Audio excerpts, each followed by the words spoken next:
출애굽기 28장은 이제 하나님께서 모세에게 형 아론과 그의 아들들을 하나님을 섬기는 제사장 직분을 행하게 하라면서 그들을 위해 거룩한 옷을 지어 영화롭고 아름답게 하라고 말씀을 하고 계십니다. 제사장은 하나님의 거룩한 일을 하는 사람이기 때문에 이스라엘 백성들이 아론과 아들들이 입는 옷만 보고도 영광스럽게 느끼도록 특별한 옷을 제작하셨던 것입니다. 하나님께서 제사장의 옷에 이렇게 신경을 쓰시는 것은 단순히 외형적인 모습 때문만은 아닙니다. 아론과 그의 아들들이 자신들이 하는 역할이 얼마나 중요한지, 특별히 거룩함을 유지하기 위해 항상 깨어 있어야 한다는 것을 옷을 입을 때마다, 사역을 하면서 옷을 입을 때마다 항상 느끼라는 의미로 이렇게 특별한 옷을 제작하셨던 것입니다. 그런데 제사장의 역할만 중요한 것은 아닙니다. 우리 3절 말씀 보겠습니다. 마음에 지혜 있는 모든 자 곧 내가 지혜로운 영으로 채운 자들에게 말하여 아론의 옷을 지어. 자, 제사장의 옷을 만드는 그 사람들조차도 하나님은 지혜롭고 성령 충만한 사람이어야 한다고 말씀을 하고 있습니다. 사실 이것은 제사장의 옷을 만드는 사람들에게만 해당되는 것이 아닙니다.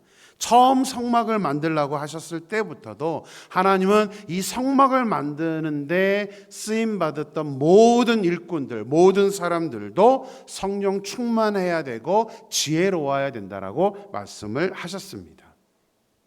구약은 성부 하나님의 시대입니다. 성령의 시대가 아님에도 불구하고 하나님은 이 구약의 사람들 중에서 특별히 이렇게 성막을 만들고 제사장의 옷을 만드는 사람들에게는 성령을 부어주셔서 성령의 충만함으로 사역을 할 수 있도록 그렇게 특별하게 구분하여서 은혜를 내려주셨던 것입니다. 이스라엘의 초대왕이었던 사울왕도 왕이 되기 전에 성령의 충만함으로 예언을 하는 일도 있었습니다. 그래서 구약은 주로 왕과 리더들, 어떤 특별한 사역을 하는 사람들에게 하나님은 성령을 부어 주셨습니다. 자, 구약, 아직 성령이 임하지 않았던 구약 시대에도 사역하는 사람들이 성령의 충만함을 채워져야 되는데 지금 신약 시대는 당연히 더 우리가 이 사실을 인식을 해야 된다는 사실입니다. 하나님의 일을 하는 것은 너무나 중요합니다. 그래서 이것은 어떤 특별한 목회자만이 아니라, 어떤 직분자만이 아니라 우리가 하나님의 일을 한다면, 우리가 교회에 와서 봉사를 한다면 우리 모두 다 성령의 충만함이 반드시 있어야 한다는 것을 오늘 본문은 우리에게 영적으로 교훈을 하고 있습니다. 그런데 1절과 4절에 보면 두 번 반복해서 하는 말씀이 있습니다. 하나님은 아론과 그의 아들을 제사장 직분을 행하게 하라라고 두 번 반복해서 강조해서 말씀하고 있습니다. 제사장 직분을 행하게 하라. 무슨 의미일까요? 이 말씀을 하나님을 섬기는 사역은 어떤 능력이 있는 사람이거나 자신이 하고 싶다고 해서 하는 것이 아니라는 것을 말씀하고 있습니다. 아론이나 그의 자손들을 제사장으로 세울 때 하나님은 그들에게 어떤 인간적인 조건을 요구하지 않으셨습니다.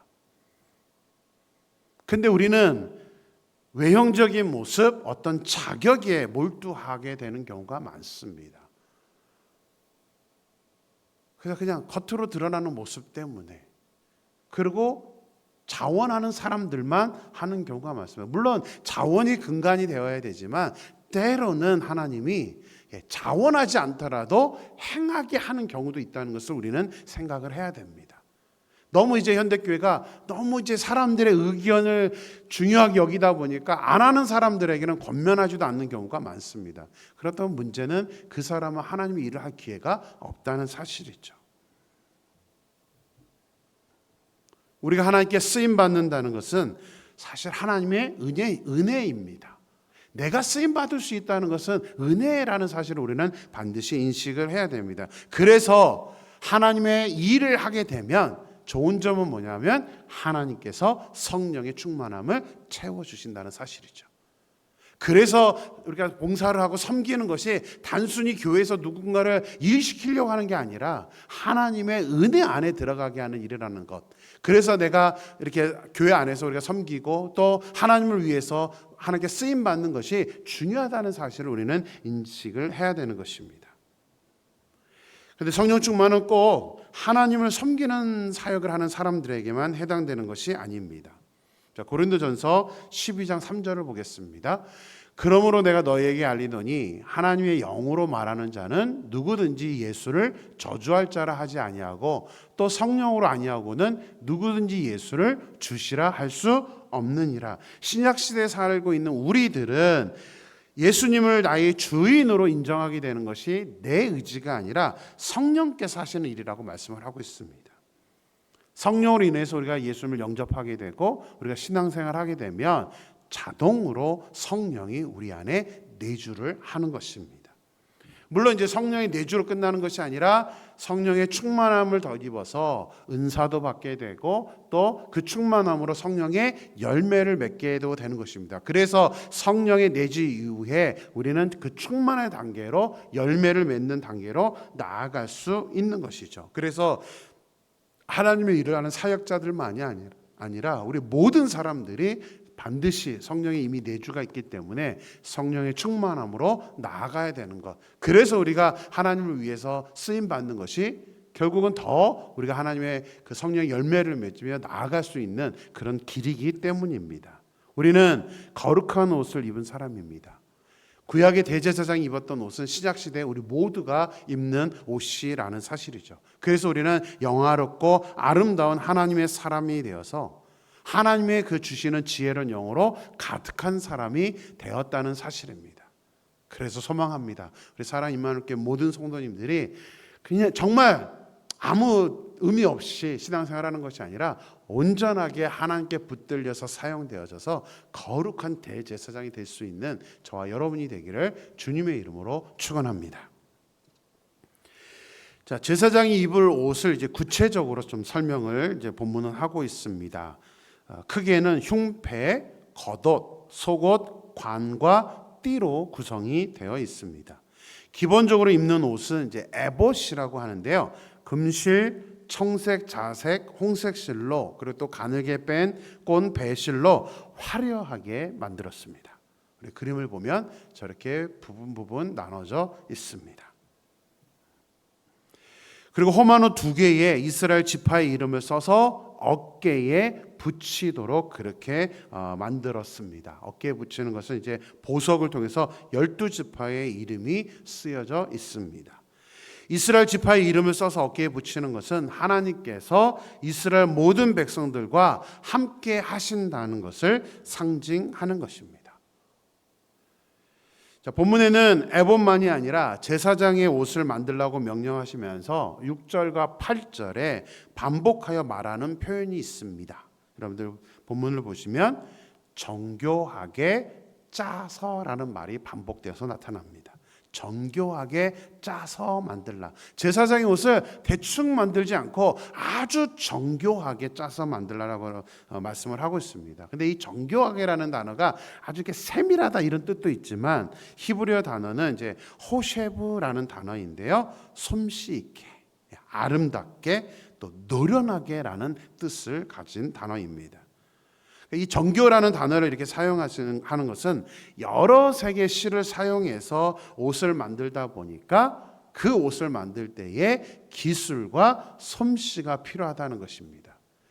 기술과 솜씨가 있는 사람이 만드는 것도 중요하지만 이 옷을 만들어가면서 또 만들기 전에 기술과 솜씨를 쌓아야 한다. 다시 말하면 훈련이 되어야 된다는 것을 의미하는 표현입니다. 이스라엘 백성들이 애굽에서 430년을 살았기 때문에 애굽의 직조 기술을 익히고 알고 있었습니다.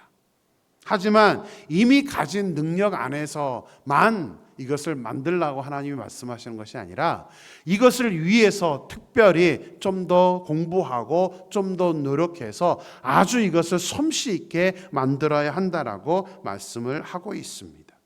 그래서 이것은 현재 우리가 하나님을 위해서 봉사하고 사역하는 것도 마찬가지 개념입니다. 하나님이 우리에게 지혜로운 영, 성령의 충만함을 주시기 때문에 우리는 능력을 가지고 있어서 하나님의 일을 감당하다 보면 우리가 모르는 능력들이 더 솜씨 있게 채워질 수 있다는 사실이죠. 그리고 우리가 부족하다면 좀 더 우리가 연구해서 그 솜씨를 훈련받고 키워야 된다는 것을 오늘 본문은 우리에게 강조하고 있습니다. 하나님의 일을 하는데 은혜라는 단어 때문에 우리가 대충 일을 하려고 해서는 안 됩니다. 그래서 많은 경우에 어떤 일을 감당하고 나면 그냥 끝나서는 안 됩니다. 그리고 얼마 전에 선교를 갔다 왔고 또 여름 성경학교를 했습니다. 그런 일들을 하게 되면 전부터 사실은 잘 우리가 회의가 돼서 준비가 잘 돼야 됩니다. 근데 혹시 그렇게 못할지라도 우리가 이후에 평가회를 합니다. 평가회를 하는 이유는 뭐냐면 무엇이 잘못됐고 무엇을 더 우리가 보충해야 되는지, 어떤 게 잘 된 일인지를 잘 우리가 평가해서 그 다음에 할 때는 좀 더 솜씨 있게, 좀 더 효과적으로 우리가 사역을 하기 위해서 그런 일들을 우리가 하는 것이죠. 그래서 우리가 더 신중하고 더 우리가 솜씨 있게 하나님의 일을 감당해야 되는 것입니다. 아내가 김치를 담그거나 이제 요리를 할 때마다 항상 하는 행동이 있습니다. 마치 안수를 하는 것처럼 김치와 이제 음식 위에 손을 얹고 맛있어져라, 맛있어져라 이제 그럽니다. 그런데 이것을 잊어버리고 그 행동을 하지 않고 음식을 할 때가 있습니다. 김치를 담글 때가 있습니다. 그럼 어떻게 되는지 아십니까? 맛이 없다고 하면 시험 들겠죠? 맛이 좀 덜합니다. 이상하게 그래요. 기분 탓이 아니라 아내 자신도 또 저와 저희 아이들도 똑같이 그럽니다. 그래서 우리가 뭐 김치를 담그고 먹었을 때 맛이 없으면 엄마 맛있어져서 안 했지 이제 그렇게 얘기하면 아내가 진짜 까먹었네 그럽니다. 주술을 한다는 의미가 아닙니다. 꼭 주술을 한다는 그런 의미로 제가 설명하는 게 아니라 이게 뭐냐면 마음 자세 같아요. 마음가짐. 내가 이것을 정말 최선을 다해서 맛있게 만든다라는 그런 마음으로 갖고 음식을 만들고 김치를 담그면 정말 맛있어집니다. 그래서 이 마음가짐이 중요한 겁니다. 우리가 하나님의 일을 하는 것도 마찬가지입니다. 제가 전도사로 한국에서 사역을 할 때에 이제 강당 꽃꽂이를 하시는 집사님 때문에 좀 도전을 받았던 적이 있습니다. 이분은 토요일 새벽마다 도매시장에 가서 이제 꽃을 사 오시는데 사 오셨다고 해서 바로 꽃꽂이를 하지 않습니다. 항상 보면 1시간, 2시간 이상 본당에서 이렇게 기도를 하신 다음에 그 다음에 이제 꽃꽂이를 하십니다. 이제 뭐 매번 좀 다른데요. 그래서 언제나 한번 궁금해서 왜 바로 지금 시간도 많이 없으실 텐데 그렇게 바로 꽃꽂이를 하지 않나요? 라고 제가 여쭤본 적이 있습니다. 그랬더니 우리 이제 권사님이셨는데 그 권사님이 그 얘기를 하시다가 하나님의 성전에 꽂는 꽃꽂이인데 어떻게 함부로 할 수가 있겠습니까? 그래서 자기는 하나님께 기도하면서 하나님 제 마음이 이 꽃꽂이를 잘할 수 있도록 준비될 수 있도록 그렇게 기도를 하고 또 혼자 머릿속으로 기도 끝난 다음에는 상상을 하신대요.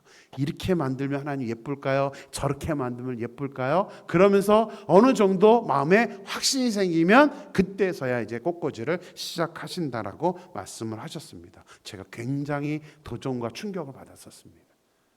그렇죠? 꽃꽂이 하나 하는데도 저렇게 마음과 정성을 쏟는구나. 우리가 하나님의 일을 하는 모든 것이 사실은 마찬가지여야 됩니다. 그냥 항상 하니까 하는 것 그게 아니죠. 하나님, 저를 도와주세요. 저에게 성령 충만함을 주시고 제가 이 일을 잘할 수 있도록 하나님 저에게 능력 주시고 함께 해주세요. 그 마음가짐으로 우리가 하나님의 일을 할 때에 섬길 때에 하나님은 우리에게 큰 은혜를 내려주시고 이 정교하게 모든 일을 감당할 수 있도록 지혜를 부어주시고 성령을 부어주신다는 사실입니다. 하나님은 제사를 드릴 때도 가장 최상의 것, 최선의 모습을 가지고 하나님께 제사를 드리라고 명령하셨습니다. 그래서 하나님을 섬기는 모든 일은 다 마찬가지 이 자세가 필요합니다. 소망합니다. 우리 사랑하는 임마누엘교회 모든 성도님들이 정말 어떠한 위치에서 어떤 봉사를 할지라도 하나님께 최상의 것을 드리려고 하는 마음, 정말 솜씨 있게 정교하게 내 일을 감당할 수 있도록 우리가 기도함으로 말미암아 하나님이 부어주시는 지혜의 영을 우리가 받고 또 성령의 충만함을 받아서 우리 모두가 정말 하나님의 일들을 정말 하나님이 기뻐하시는 모습으로 잘 감당할 수 있게 되기를 주님의 이름으로 축원합니다. 기도하겠습니다. 하나님 감사합니다. 오늘도 새로운 날을 허락하시고 말씀을 통해서 우리에게 도전해 주시고 깨닫게 해주시며 감사합니다. 오늘 말씀을 통해서 하나님 우리가 또 도전받는 것은 하나님 구약시대에 아직 성령의 시대가 아님에도 불구하고 하나님은 제사장의 옷을 만드는 사람들, 또 제사장의 옷도 구별되어서 잘 만들어서 그들이 하나님의 구별된 사람으로 섬길 수 있도록 그렇게 만드셨고, 제사장의 옷을 만들거나 성막을 만드는, 또 현대로 얘기한다면 우리가 봉사하고 하나님을 섬기는 모든 사람들이 성령의 충만함으로 해야 된다는 것을 오늘 본문을 통해서 우리가 깨닫게 됩니다. 하나님이 우리에게 원하시는 것은 대충 하는 것이 아니죠. 우리가 그냥 주어지니까 하는 것이 아니라 우리가 정말 기도함으로 하나님 정교하게 또 솜씨 있게 그 일들을 감당할 수 있도록, 나는 비록 능력이 부족하지만 하나님께 우리가 기도함으로 말미암아 우리의 자세가 온전히 하나님께 최선의 것을 드릴 수 있는 그 마음 중심으로 함으로 말미암아 하나님이 부어주시는 지혜의 영, 성령의 충만함으로 우리가 솜씨 있게 하나님의 일을 감당할 수 있는 우리 모두가 될 수 있도록 역사하여 주시옵소서. 하나님께서 온전히 저희들과 함께하여 주실 줄 믿고 거룩하신 예수님의 이름으로 기도드렸습니다. 아멘.